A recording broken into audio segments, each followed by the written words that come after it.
বাঙালিদের ক্ষেত্রে লুচি মাংস খাওয়া হলো একটি আলাদাই অনুভূতি। আর যদি লুচির সঙ্গে কষা মাংস হয় তাহলে আর সেখানে অন্য কোনো খাবার খাওয়ার প্রশ্নই থাকে না। ঠিক এমনই হয় কমলা দেবীর বাড়ির ক্ষেত্রেও। কমলা দেবী তার ছোট ছেলে ঋত্বিকের বিয়ে দিয়ে বাড়িতে নতুন বৌমা নিয়ে আসে। বাড়ির নতুন বৌমার নাম হলো সোনিয়া। আর নতুন বৌমার প্রিয় খাবার ছিল লুচি মাংস। আসলে সোনিয়া যখন বাপের বাড়িতে ছিল তখন সে সবসময় লুচি মাংস ছাড়া অন্য কোনো খাবার খেত না, কারণ তার বাবা এবং মা ভীষণ পরিমাণে খাদ্যরসিক ছিল। বিশেষ করে তার বাবা বাড়িতে মটন বা চিকেন নিয়ে আসলে সোনিয়ার মা ভালো করে কষিয়ে মাংস রান্না করত। আর সোনিয়ার বাবার আবদারে গরম গরম ফুলকো লুচিও বানাতো। সেখান থেকে লুচি মাংস খাওয়া সোনিয়ার অভ্যাস হয়ে দাঁড়ায়। এখন বিয়ের পর বৌমা, আজকে থেকে তোমাকে এই রান্নাঘরে রান্না করার দায়িত্ব নিতে হবে, কারণ আমার বড় বৌমা এতদিন ধরে বাড়ির সব কাজ সামলেছে, কিন্তু আজকে থেকে তোমাকে ওর সঙ্গে তালে তাল মিলিয়ে কাজ করতে হবে। ঠিক আছে মা, বড় বৌদি যদি আমাকে হাতে হাতে সব কাজ করে শিখিয়ে দেয় তাহলে আমার আর কোনো অসুবিধা থাকবে না। কমলা দেবীর দুই ছেলে, বড় ছেলে বিমল আর ছোট ছেলে ঋত্বিক। বিমলের সঙ্গে রিয়ার বিয়ে হয়ে যাওয়ার পর কমলা দেবী তার ছোট ছেলের বিয়ে দেয়। মা, আজকে তো সোনিয়া শ্বশুর বাড়িতে প্রথম দিন, তাই নিয়ম অনুযায়ী সোনিয়া আজকে সবার জন্য রান্না করবে। সোনিয়া, তুমি ঠিক করে নিয়েছো তো তুমি প্রথম দিনে আমাদেরকে কি রান্না করে খাওয়াবে? হ্যাঁ হ্যাঁ, বিয়ে হয়ে আসার আগে মা আমাকে যা শিখিয়েছে আমি তোমাদের সবাইকে সেটাই রান্না করে খাওয়াবো। আর আমার হাতে স্পেশাল রান্নার স্বাদটাই কিন্তু আলাদা। বাহ, খুব ভালো কথা। তাহলে সেই স্পেশাল রান্নাটা কি আমরা কি জানতে পারি? রান্না করার আগে আমাদের একটু বলো। না দিদি, আগে আমি সুন্দর করে কষিয়ে রান্না করে ফেলি, তারপর তোমরা নিজেরাই দেখতে পাবে যে আমি তোমাদের জন্য কি স্পেশাল রান্না করেছি। এই বলে সোনিয়া রান্নাঘরে চলে যায়। সে ফ্রিজ থেকে একসঙ্গে মটন এবং চিকেন দুটোই বের করে। মাংস ধুয়ে পরিষ্কার করে নিয়ে সে মশলা ভালো করে কষিয়ে রান্না করে মটন এবং চিকেন কষা বানায়।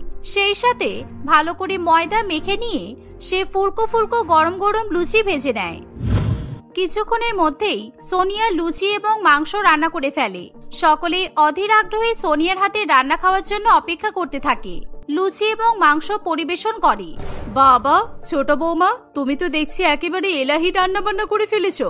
একসাথে চিকেন কষা মটন কষা দুটোই করেছো, তার সাথে আবার গরম গরম ফুলকো ফুলকো লুচি। যাক, ভালো হয়েছে। তুমি যে এত উদ্যোগ নিয়ে সব রান্না করেছো তাতে আমি খুশি হয়েছি। কিন্তু মা, আপনার তো হাই প্রেশার আর হাই সুগার, সুতরাং আপনি কিন্তু বুঝে শুনে কষা মাংস আর লুচি খাবেন, কারণ এত তেল দেওয়া রান্না আপনার স্বাস্থ্যের পক্ষে ক্ষতিকর। দিদি, আমি সব রান্নাই অলিভ অয়েল দিয়ে করেছি, সুতরাং মায়ের শরীরের কোনো ক্ষতি হবে না, তাই তুমি এত চিন্তা করো না তো। আরে ঠিক আছে, একদিন কষা মাংস আর লুচি খেলে শরীরের আহামরি কিছু ক্ষতি হবে না। আমরা তো আর প্রত্যেকদিন মাংস লুচি খাচ্ছি না। আজকে সবাই মিলে একসাথে বসে জমিয়ে নতুন বৌমার হাতের লুচি আর কষা মাংস খাবো। তারপর থেকে তোমরা আবার দুজনে সাদামাটা খাবারই রান্না করবে। সোনিয়া প্রথম দিনেই শ্বশুরবাড়ির সকলকে রান্না করে খাওয়ানোর জন্য একেবারে 1 KG chicken, 1 KG mutton, 1 KG ময়দা এবং সেই সাথে একটা অলিভ অয়েলের ডিব্বা পুরোপুরি শেষ করে দেয়। সোনিয়া যেহেতু বড়লোক ঘরের মেয়ে, তাই সে জিনিসপত্রের মর্ম সেভাবে বোঝে না, কিন্তু তার শ্বশুরবাড়ি যথেষ্ট মধ্যবিত্ত ধরনের হওয়ায় তারা হিসাব করেই খরচা করতে ভালোবাসে। সেই কারণে প্রথম দিন তারা একসঙ্গে লুচি এবং কষা মাংস খেয়ে নিলেও পরে সবসময় তারা সোনিয়ার হাতের সাদামাটা খাবারই খেতে চায়। কিন্তু সাদামাটা রান্না কেউ খায় নাকি?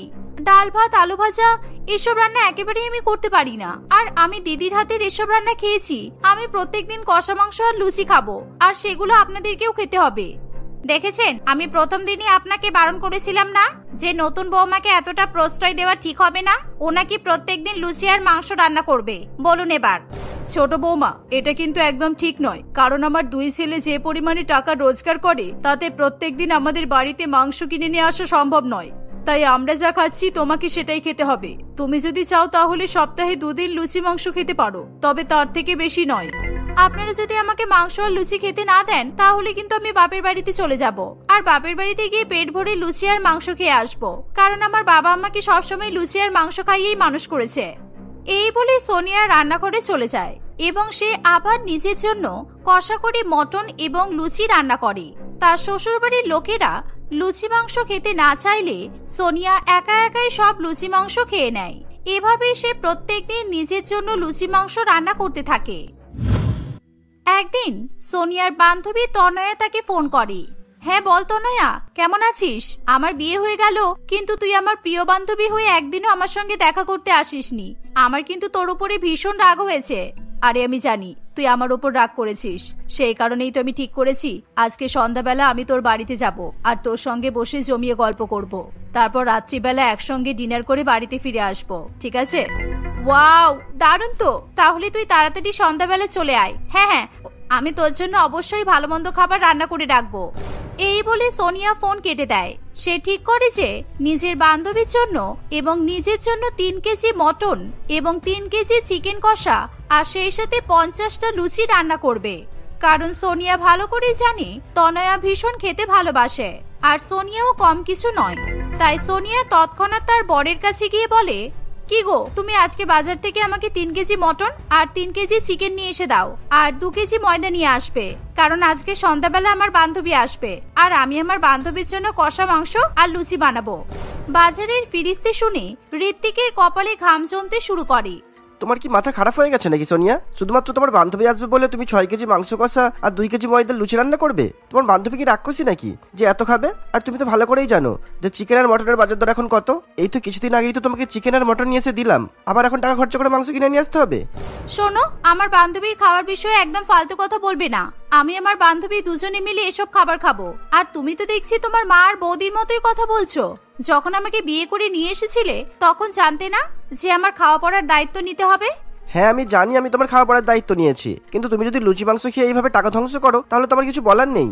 শোনো, আমার এখন বেকার কথা বলতে একদম ভালো লাগছে না। তুমি আমাকে বাজার করে নিয়ে এসে দাও, আমাকে তাড়াতাড়ি রান্না বান্না করতে হবে। ঋত্বিক তার বউয়ের কথা শুনে ভীষণ রেগে যায়। তাই সে বাজার না করেই সোনিয়াকে রাগ দেখিয়ে অফিসে বেরিয়ে যায়। কিন্তু সোনিয়াও কম কিছু নয়। সে আলমারি থেকে 5000 টাকা নিয়ে অনলাইনে কাঁচা মাংস এবং ময়দা অর্ডার দেয়। কিছুক্ষণের মধ্যে ডেলিভারি বয় এসে কাঁচা মাংস এবং ময়দা ডেলিভারি দিয়ে যায়। কিন্তু সোনিয়া তখন বাথরুমে স্নান করায় সোনিয়ার বদলে প্রিয়া সেই সমস্ত জিনিসপত্রগুলো নিয়ে নেয়। ওমা, তাড়াতাড়ি আসুন, এই দেখুন আপনার ছোট বৌমা কি করেছে। কোথায় গেলেন? তাড়াতাড়ি আসুন। কি হয়েছে বড় বৌমা? তুমি এরকম চিৎকার করছো কেন? ছোট বৌমা আবার কি কাণ্ড ঘটিয়েছে? আপনার ছোট বৌমা অনলাইন থেকে 5000 টাকার মাংস আর ময়দা অর্ডার করেছে। এই দেখুন কাঁচা মাংসের বিল।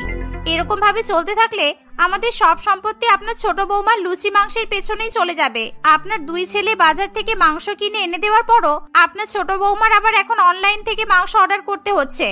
শাশুড়ি মা এবং বড় জায়ের এসব কথা শুনে সোনিয়া তাড়াতাড়ি করে বাথরুম থেকে বেরিয়ে আসে, কিন্তু সে কারোর কোনো কথা কানে নেয় না। কমলা দেবী এবং প্রিয়া তাকে অনেক বকাবকি করলেও সে সমস্ত মাংস এবং ময়দা দিয়ে লুচি আর কষা মাংস রান্না করে। সন্ধ্যাবেলা তার বান্ধবী বাড়িতে আসলে তারা দুজনে মিলে বসে জমিয়ে গল্প করে এবং লুচি ও মাংস কষা খায়। শাশুড়ি মা এবং বড় বৌমা সোনিয়া এবং তনয়ার টপাটপ লুচি মাংস খাওয়া দেখে ভীষণ পরিমাণে অবাক হয়। দুজন রাক্ষসী মিলে কেমন গপ গপ করে মাংস খাচ্ছে দেখেছেন? মনে হচ্ছে মুখের হা দিয়ে পুরো পৃথিবী খেয়ে নেবে। একবার হা করছে আর একটা মাংস লুচি গিলে নিচ্ছে। সত্যি মা, কপাল করে আপনি ছোট বৌমা নিয়ে এসেছেন। আমি বুঝতে পারিনি যে সোনিয়া এরকম লুচি মাংস পাগল হবে। আমি যদি আগে জানতাম তাহলে ওকে কখনো বাড়ির বউ বানিয়ে নিয়ে আসতাম না। এখন ঈশ্বর ছাড়া কেউ আমাদের বাঁচাতে পারবে না। হে ঈশ্বর, তুমি আমার ছোট জায়ের লুচি মাংস খাবার পাগলামির ভূত মাথা থেকে নামিয়ে দাও। এভাবেই সোনিয়া এবং তনয়া যখন মনের আনন্দে লুচি মাংস খেতে ব্যস্ত থাকে তখনই ঋত্বিক বাড়িতে চলে আসে। ঋত্বিক তনয়াকে প্রথম দেখাতেই চিনতে পারে, আর তনয়ারও ঋত্বিককে চিনতে ভুল হয় না। ঋত্বিকের বিয়ের আগে একটা বিদেশের কনফারেন্সে তাদের দুজনের দেখা হয়েছিল, কিন্তু পরে যে ঋত্বিকের সঙ্গে সোনিয়ার বিয়ে হয় সেই খবর তনয়া জানে না। তনয়া, তুমি এখানে কি করছো? What a lovely surprise! কতদিন পর তোমার সাথে দেখা হলো। তার মানে তুমি আমার বউয়ের প্রিয় বান্ধবী? ঋত্বিক, তুমি সোনিয়ার হাজবেন্ড? সত্যি তোমার সাথে সেই বিদেশে শেষ দেখা হয়েছিল, কিন্তু এভাবে যে আমাদের আবার দেখা হবে আমি তো ভাবতেই পারিনি। ভাগ্যিস আমার বান্ধবীর নিমন্ত্রণ পেয়ে আমি তোমাদের বাড়িতে আসলাম। সোনিয়াও আমার খুব ভালো বান্ধবী, তাই তুমি ওকে বেশি বেশি করে কষা মাংস আর লুচি খাও, ঠিক আছে? আর তনয়া, তুমি পারলে রোজ আমাদের বাড়িতে এসো, কেমন? আমার বউ তোমাকে প্রতিদিনই কষা মাংস আর লুচি রান্না করে খাওয়াবে, কোনো অসুবিধা নেই। হ্যাঁ নিশ্চয়ই, তোমার সাথে দেখা হলো, এবার প্রত্যেকদিন আমি তোমার বাড়িতে এসে সোনিয়ার হাতে লুচি মাংস খেয়ে যাব, আর সেই সুযোগে তোমাদের সঙ্গে গল্প করাও হয়ে যাবে। এভাবেই তনয় এবং ঋত্বিকের মধ্যে আবার বন্ধুত্ব গড়ে ওঠে। এভাবেই দেখতে দেখতে এক সপ্তাহ কাটে। ফলে প্রত্যেকদিন তনয়া সোনিয়ার শ্বশুর বাড়িতে চলে আসে। সে সোনিয়ার হাতে রান্না করা কষা মাংস এবং লুচি খায়, আর সেই সঙ্গে সোনিয়ার বরের সঙ্গে অনেক অনেক গল্প করে। এভাবেই দেখতে দেখতে এক সপ্তাহ কাটে, আর এসব দেখে স্বাভাবিকভাবেই সোনিয়ার ভীষণ পরিমাণে হিংসা হয়। আমার মনে হচ্ছে আমি খাল কেটে কুমির ডেকে নিয়ে এসেছি। এই মেয়েটা প্রত্যেকদিন আমার বাড়িতে আসছে আর আমার হাতের কষা মাংস লুচি খেয়ে আমার বরের সঙ্গে গল্প করছে। একেবারে বিরক্তিকর। কি রে সোনিয়া, আজকে এত দেরি হচ্ছে কেন? তোর মাংস আর লুচি কোথায় গেল? শোন না, ঋত্বিক আমাকে বলেছে আজকেও ঝাল ঝাল করে কষা মাংস আর লুচি খেতে চায়, কারণ আমি ঝাল খেতে পছন্দ করি। তো তুই আজকে আমাদের জন্য ঝাল ঝাল মাংস আর লুচি বানাবি, ঠিক আছে? ঠিক এমন সময় ঋত্বিক বাড়িতে চলে আসে। এই দেখে সোনিয়া ভীষণ পরিমাণে রেগে গেলেও সে নিজের রাগ খুব কষ্ট করে চেপে রাখে। কিছুক্ষণের মধ্যেই তার লুচি মাংস রান্না করা হয়ে গেলে তনয় এবং ঋত্বিক দুজনে মিলে লুচি মাংস খেতে বসে পড়ে। ঠিক এমন সময় দুজনে গল্প করতে করতে তনয় নিজের হাতে সোনিয়ার স্বামীকে লুচি মাংস খাইয়ে দেয়, আর এটা সোনিয়া কিছুতেই সহ্য করতে পারে না। ঝাঁটা মারি আমি তোকে তনয়া, তোর এত বড় সাহস, তুই আমার স্বামীকে নিজের হাতে লুচি মাংস খাইয়ে দিচ্ছিস? এই শোনো, তোমাদের অনেক বন্ধুত্ব হয়েছে, তোমাকে আমার চোখের সামনে বসে অন্য মেয়ের সঙ্গে লুচি মাংস খেতে হবে না। আমি যখন তোমাকে লুচি মাংস কিনতে বলতাম তখন তো তোমার অনেক টাকা খরচা হতো, বলো? এখন যেহেতু তনয়া লুচি মাংস খেতে পছন্দ করছে তখন তোমার আর টাকা খরচা হচ্ছে না, তাই না? আরে সোনিয়া, তুমি আমাকে ভুল বুঝছো। তনয়া শুধুমাত্র আমার বান্ধবী, আর কিছুই নয়। হ্যাঁ সোনিয়া, তুই কিন্তু বেকার বেকার আমার উপর রাগ করছিস। আমি শুধু তোর বরকে নিজের বন্ধু হিসেবেই দেখি, আর কিছু নয়। অনেক বন্ধু পীড়িত হয়ে গেছে, তুই এবার আমার বাড়ি থেকে বিদায় হ। আমার লুচি মাংস খাওয়া মাথায় থাক। আমার লুচি মাংস রান্না করতেও লাগবে না, আর আমি কখনো লুচি মাংস খাওয়ার কথা ভাববও না। আমি তোদের বন্ধুত্ব কিছুতেই সহ্য করতে পারবো না, বুঝেছিস?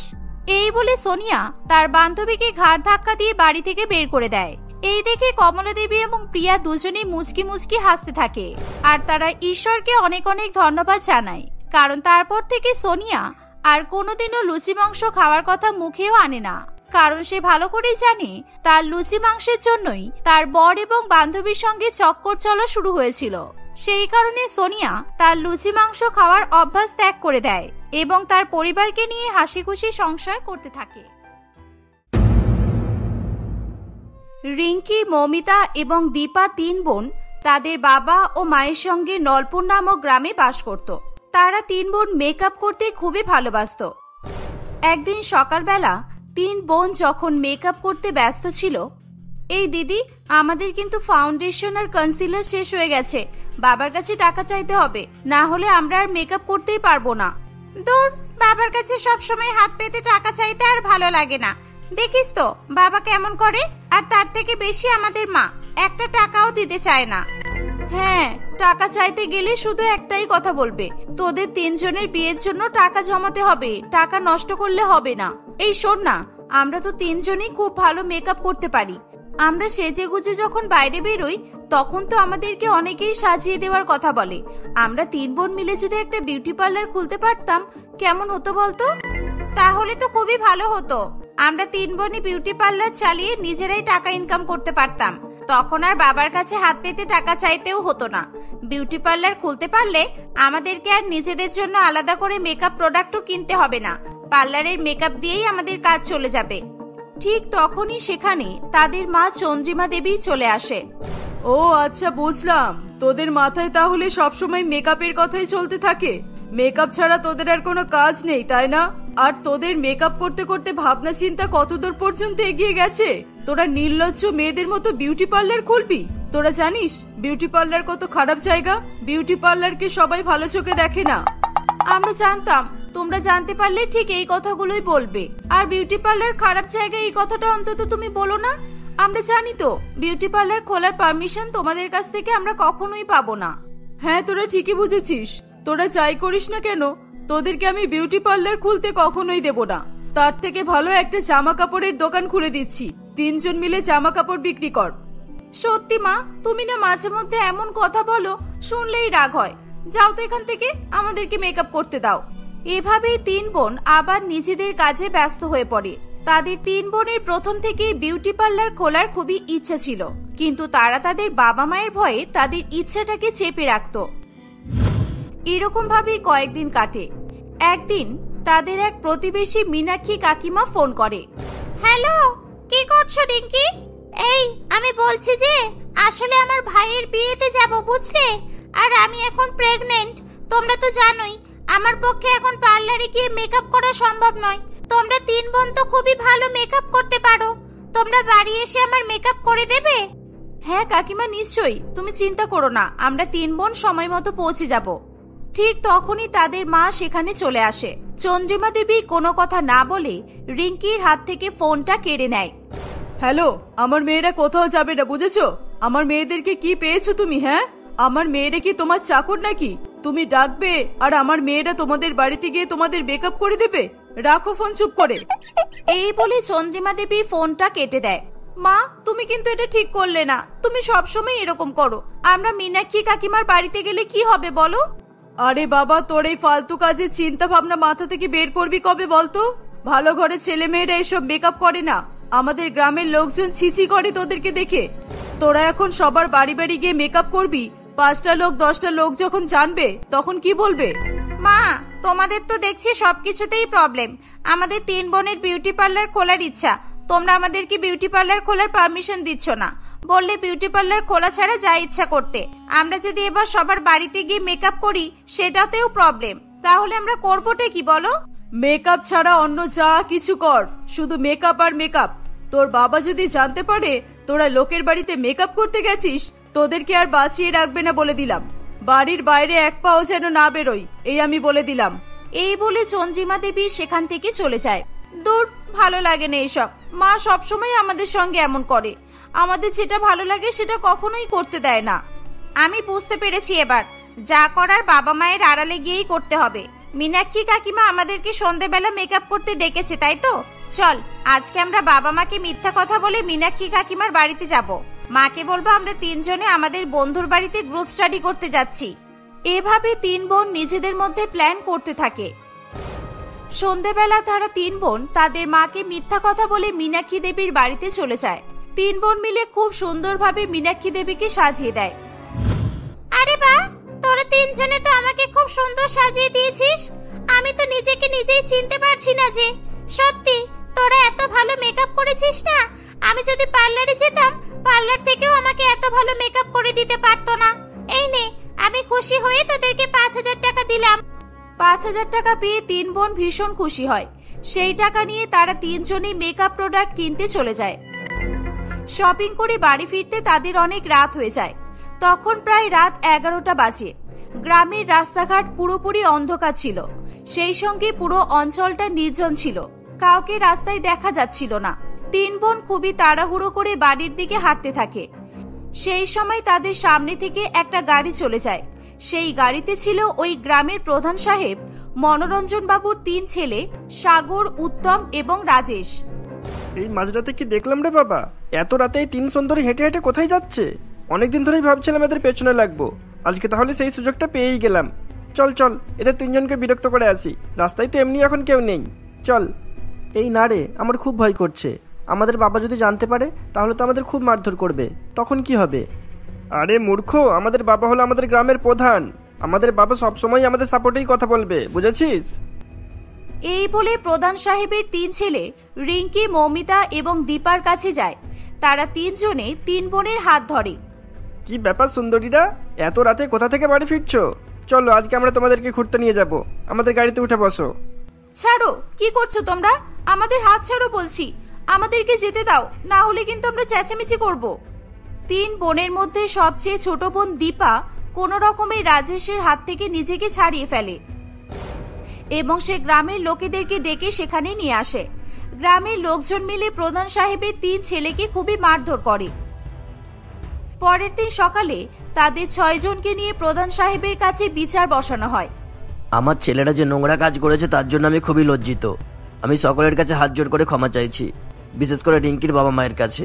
যেহেতু সারা পাড়ায় এদের বদনাম হয়েছে, এই জন্য আমি ঠিক করেছি আপনার 3 মেয়ের সঙ্গে আমার 3 ছেলের বিয়ে দেব। না, আপনার ছেলেদের সঙ্গে আমরা বিয়ে করব না। এরা খুবই বাজে। এই শয়তান ছেলেগুলোর সঙ্গে আমরা কিছুতেই সংসার করতে পারবো না। চুপ কর, তোদেরকে বারবার বলেছিলাম বাড়ির বাইরে বেরোবি না তোরা। মেকআপের চক্করে পড়ে আজকে তোদের এত বড় সর্বনাশ হলো। তোদের জন্য আমাদের মান সম্মানটা শেষ হয়ে গেল। এখন কিছু করার নেই, প্রধান সাহেবের ছেলেদের সঙ্গেই তোদেরকে বিয়ে করতে হবে। এভাবেই জোর করে চন্দ্রিমা দেবী তার 3 মেয়ের সঙ্গে প্রধান সাহেবের 3 ছেলে সাগর, উত্তম এবং রাজেশের বিয়ে দিয়ে দেয়। বিয়ের পর 3 বোনের জীবন খুবই দুর্বিষহ হয়ে ওঠে, কারণ প্রধান সাহেবের 3 ছেলে বাধ্য হয়ে তাদের 3 বোনকে বিয়ে করেছিল। তাদের 3 জনেরই আগে থেকে নিজের নিজের পছন্দের গার্লফ্রেন্ড ছিল, আর তারা তাদের সঙ্গেই বিয়ে করতে চাইতো। সেই জন্য তারা কারণে অকারণে নিজের নিজের বউদের উপর অত্যাচার করত। এই 3 বোনের জন্য আমাদের জীবনটা একেবারে শেষ হয়ে গেল। এদের 3 বোনকে কোনো রকমে আমাদের বাড়ি থেকে তাড়াতেই হবে, শুধুমাত্র সুযোগের অপেক্ষা। এরকম ভাবে সময় কাটতে থাকে। একদিন তাদের বাড়িতে মীনাক্ষী কাকিমা আবার মেকআপ করতে আসে। 3 বোন খুবই খুশি হয়ে তার মেকআপ করতে শুরু করে। ঠিক সেই সময় প্রধান সাহেবের 3 ছেলে সেখানে আসে। তোদের এত বড় সাহস! তোরা কি আমাদের বাড়িটাকে বিউটি পার্লার পেয়েছিস নাকি? হ্যাঁ, এটা কি বিউটি পার্লার? তোরা কার কাছ থেকে অনুমতি নিয়ে একে সাজাচ্ছিস? আমরা বলেছি তোদেরকে? ভিখারির মেয়ে কোথাকার! তোদের কোনো জিনিসের কি অভাব আছে যে তোরা মেকআপ করে টাকা ইনকাম করার চেষ্টা করছিস? আমরা তোদের মুখও দেখতে চাই না, আর তোদের মতো ফালতু মেয়েদেরকে বিয়ে করাটাই আমাদের ভুল হয়েছে। বেরিয়ে যা আমাদের বাড়ি থেকে। সেই সময় প্রধান সাহেব বাড়িতে না থাকায় 3 বোন খুবই অসহায় হয়ে পড়ে। 3 ভাই মিলে তাদেরকে খুবই মারধর করে এবং তাদের 3 জনকে বাড়ি থেকে তাড়িয়ে দেয়। 3 বোন দুঃখী মনে রাস্তা দিয়ে হেঁটে যেতে থাকে। তখন তাদের সামনে একটি গাড়ি এসে দাঁড়ায়। গাড়ি থেকে খুবই সুন্দর দেখতে শ্রেয়া নামে একটি যুবতী মেয়ে নেমে আসে। এক্সকিউজ মি, নেতাজি ইন্ডোর স্টেডিয়ামটা কোথায় বলতে পারবে? রিঙ্কি কিছু বলতে যাবে কি, ঠিক তখনই হঠাৎ করে উপরের ব্যালকনি থেকে কেউ একজন 1 বালতি জল শ্রেয়ার মাথার উপর ঢেলে দেয়। শ্রেয়ার মেকআপ পুরোপুরি ধুয়ে যায়। এ বাবা, এটা কি হলো? আমার গায়ে জলকে ঢেলে দিল। ও শিট, এবার আমি কি করব? আজকে আমার ফাইনাল মডেলিং শো আছে। ঠিক সময় আমি শোতে যেতে না পারলে আমার লাইফটা পুরো শেষ হয়ে যাবে। আমি অনেক কষ্ট করে এই জায়গায় পৌঁছেছি, আমার হাতে সময় খুবই কম আছে। এবার আমি কার কাছে মেকআপ করতে যাব? আপনি ভয় পাবেন না, আমরা 3 বোন খুব সুন্দর মেকআপ করতে পারি। আমরা 3 জন মিলে একসঙ্গে আপনার মেকআপ করে দিলে খুব তাড়াতাড়ি আপনার মেকআপ হয়ে যাবে। আপনি আমাদের উপর বিশ্বাস করতে পারেন। রিঙ্কির কথা শুনে শ্রেয়া খুবই খুশি হয়। 3 বোন মিলে রাস্তার ধারে শ্রেয়াকে একটা জায়গায় বসিয়ে তার খুব সুন্দর মেকআপ করে দেয়। শ্রেয়া ঠিক সময়ে মডেলিং শোতে গিয়ে উপস্থিত হয়। শ্রেয়া মডেলিং শো খুবই ভালো মতো পারফর্ম করে। এর ফলে সে আরো একটি বড় মডেলিং শোতে চান্স পায়। শ্রেয়া 3 বোনের প্রতি খুবই খুশি হয়ে বলে, আজকে তোমাদের জন্য আমার লাইফটা শেষ হতে হতে বেঁচে গেল। আজকে যদি আমি ঠিকমতো মডেলিং শোতে পৌঁছাতে না পারতাম তাহলে যে কি হতো। Thank you so much. তোমরা নিশ্চয়ই অনেক বড় মেকআপ আর্টিস্ট, তাই না? তোমরা কোথায় থাকো? তারা 3 বোনে শ্রেয়াকে তাদের জীবনে ঘটে যাওয়া দুঃখের কথা জানায়। তাদের কথা শুনে শ্রেয়ার ভীষণ খারাপ লাগে।